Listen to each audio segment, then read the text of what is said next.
To the Villagenama viewers, a very hearty namaskar and a big hi. We have once again with us today Mr. Sandeep Das, a veteran journalist who has studied food and agriculture sector for the last more than 2 decades and who is also our consulting editor. And I am going to have a discussion with him on rural incomes. That is to say that we have had many farmers movements in 21-22, even before that, and maybe for the last 50 years. But all the controversy, all the attention has been taken by who generates how much income and who gets how much income. Chaudhry Charan Singh, who was famous as a peasant, as a Kisan leader, but principally represented the interests of Western UP, he always used to say that the income dice is loaded against the villager and in favor of the city. And he used to therefore say that there should be government's intervention to undo this disbalance. Now, whether in the era of market forces and liberalization, whether the government can really intervene in this, or whether the market forces should be allowed to take care of such an imbalance, if indeed there is such an imbalance, is for the academia, the media, and all stakeholders to think about. So, with this background, I welcome you, Mr. Das. Do let us know your thoughts about it, that who gets how much income, who generates how much income in the rural sector. Essentially, the data has been quite clear in the terms that the contribution of agriculture and life sector is only about 16% of our total GDP, while our service sector contribute more. That implies that agriculture, which employs about half of our labor force, contribute to only about 16% of total GDP. So, that having said so, I must say that it's pure economic terms I'm talking about. And what has happened over the years, the income from the agriculture has declined. That's why, in comparison to other parts of the economy, like services, manufacturing, and other economy. So it has impacted the state because most of our so-called economic progress, infrastructure project, we see mostly in the urban centers, and it's growing. Our urban population is growing, and there has been a reduction in number of people living in the villages. But still, about 55-60% people still in India live in the villages. Yeah. And there is always a dichotomy that most of our investment goes into the urban centers. So thus villages are slightly neglected compared to the urban centers, essentially. But government has been taking cognizance of this, and because of when Charan Singh said so, since then a lot of change happened, globalization has happened, we are integrated into the global economy, and we have exporter. Some point of time we used to be dependent on food grain imports. Now we are a net exporter of food grain, so that also has a change.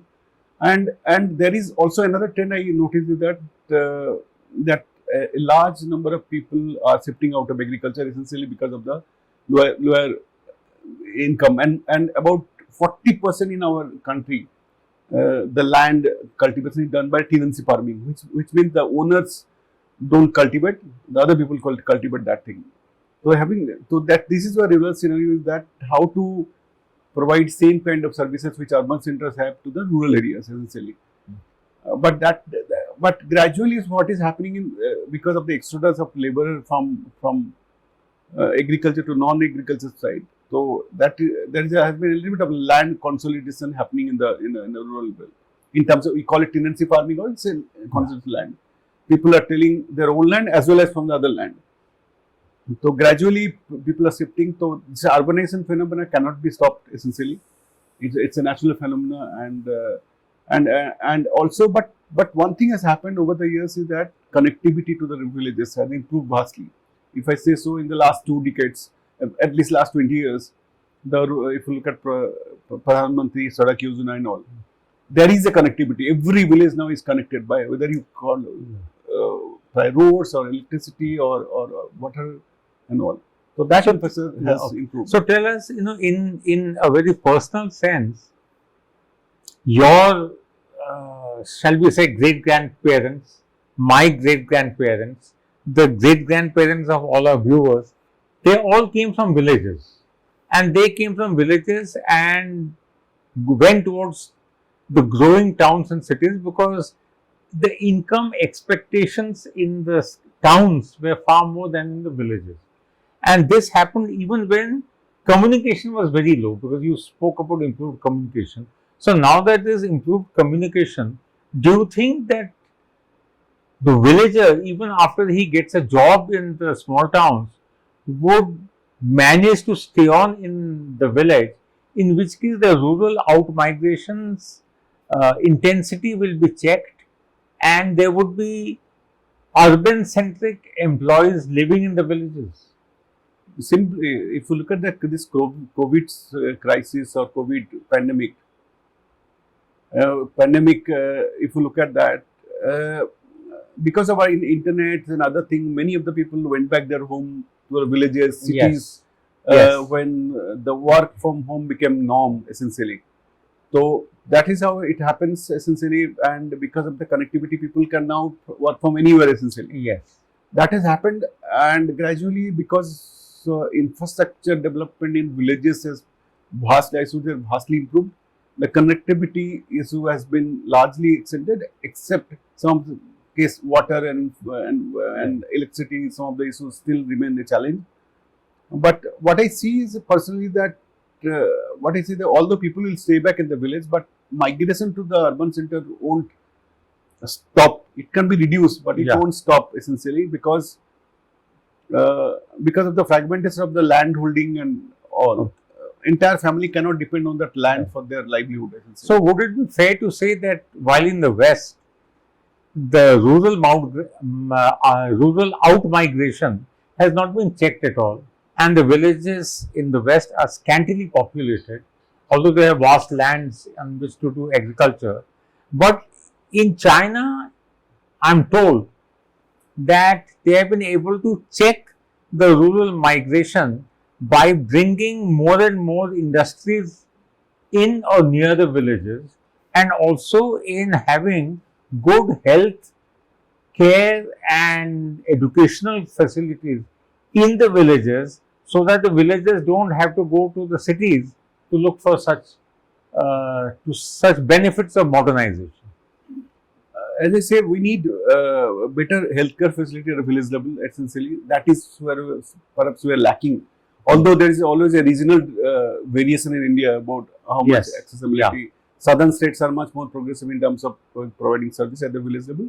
But in fact, I'll say in Bihar and Rajasthan, Madhya Pradesh, Chhattisgarh, there are not so many medical colleges. Unlike your state in Odisha, there seems to be a medical college in each district. So if you have decentralized healthcare facilities, then out migration from the villages to the cities would be checked.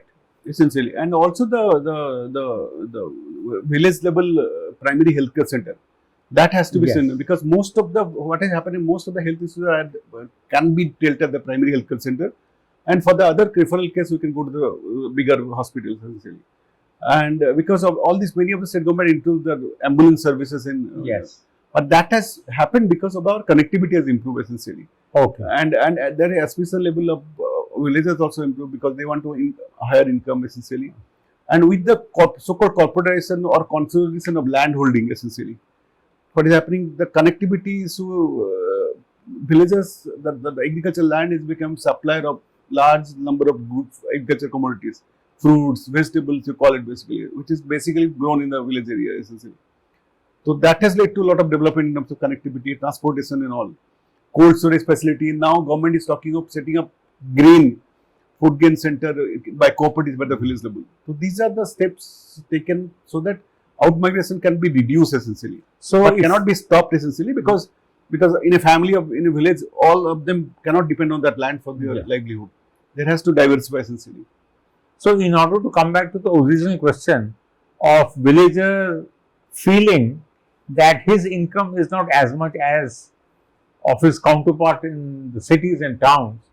How do you think, what would you call would be the three mantras to improve income generation, income spread, and equitable distribution of wealth in the villages?